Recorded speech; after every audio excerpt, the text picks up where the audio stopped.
So we've all been talking about Minka, and Anthony was candid on this. Obviously, he's played more in the slot, a little bit more in the slot than at safety this year. Do you see his future at this age of his career more in the slot than at safety?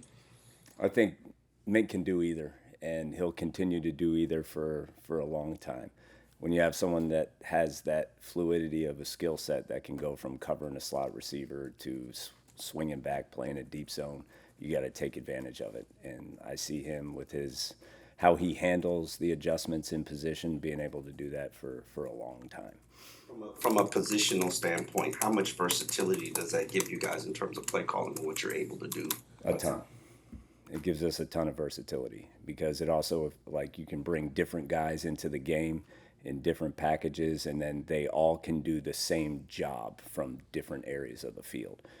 So there's a lot of techniques involved and a lot of calls where it's same as for a lot of the guys. So it really helps with the versatility and creating a lot of the illusion of complexity for the offense. But these guys are able to bucket them, put them all in same as categories, and execute these techniques from different alignments. It really helps. We know what the cornerbacks have been through this season, Artie Burns and Cater and all of these guys, and you've come across a couple, Jack Jones and Rasul, who have been effective. Juju Brents went out. What has been the most impressive thing about that unit this season? I would say how they work, how they show up every day. They work, they focus on the technique, their craft, what the exact technique is in every call, and they're willing to keep getting better and keep working at it. And they're a joy to be around. They bring high energy. They obviously have football IQ. Rasul's seen a lot of football, a lot of routes, a lot of formations. So they've done a great job as far as adjusting when they got here and being able to apply all that and continue to get better and play at a high level. With Dante, it'd be interesting, obviously, to see more of a sample size with priorities winning. We've said you trust the experience you have playing in the defensive backfield now. Do you think there's enough information from seeing Dante to this point that you know whether he's a starting caliber NFL safety, or do you think there's just not enough body of work to know that?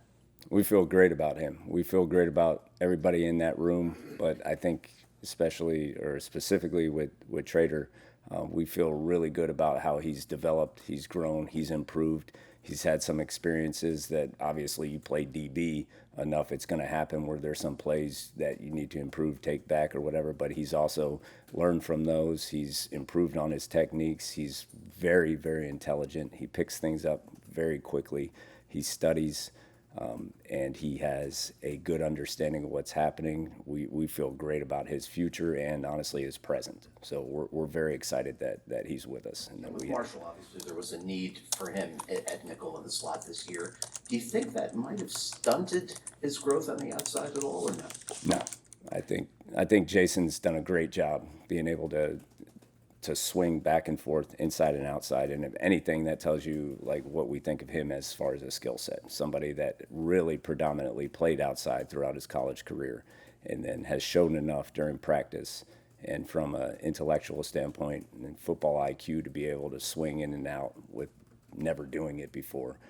I don't think so at all. I think it's going to do nothing but help his career. When you look at the secondary, is it fair to call them a playmaking group? They've caused fumbles, the interceptions, the pick two. I guess we can't technically count Ethan Bonner because that was special teams, but they're around the ball. Okay, you count. All right, we'll count it. Or can they be classified as a playmaking group?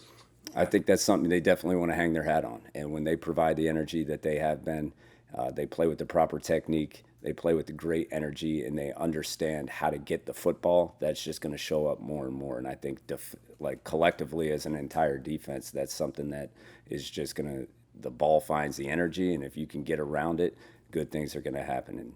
And that's basically what's been going on. And these guys have done a really good job being confident when they're attacking the ball in the pass game and the run game, and understanding how to get that thing out and get it back for us.